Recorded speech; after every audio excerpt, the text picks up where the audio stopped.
been busy in the garden today getting ready for the Great Big Garden Birdwatch organised by the RSPB.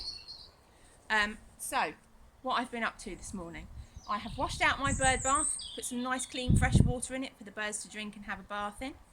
I've put some tasty treats in my bird table, and I've also got my pine cone bird feeders that we made a few weeks ago on the video, and some more bird seed. So we've got lots and lots of lovely things to attract the birds to the garden so that we can watch them and record them. Now, I've had my pack from the RSPB in the post, and it's got a chart of some of the birds that you will commonly see in your garden to record and send off to them. It's not too late if you haven't signed up for it. You can do it directly on their website, which is rspb.org.uk, and let them know what you found. One of the things you might need are some binoculars, because obviously when you're bird watching you need to be quite far away from them, otherwise you might frighten them away. So binoculars can be quite expensive, so if you can't afford any, here's something that I've made. Now, it won't help you to see the birds any better, but it will make you look more of a professional bird watcher.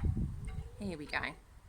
So basically what I've done is I've painted 2 toilet rolls in a nice camouflaged green colour, and I've stuck them together with some glue. You can use sticky tape. If you wanted to put some string over the top to hang it round your neck so that they're easily accessible, you could do that.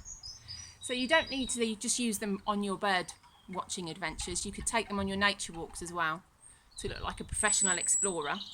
But when you're walking along, be careful that you don't walk along and look through them, because you won't be able to see where you put your feet in. You might fall over. That would be bad, wouldn't it? So there we go. There's just a little example of what you could do to make you look like a professional bird watcher this weekend.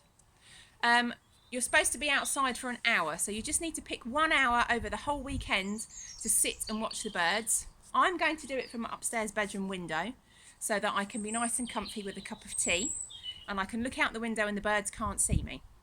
Okay, if you can find a nice quiet spot in your garden to sit in, you need to make sure that you're very quiet and you don't move.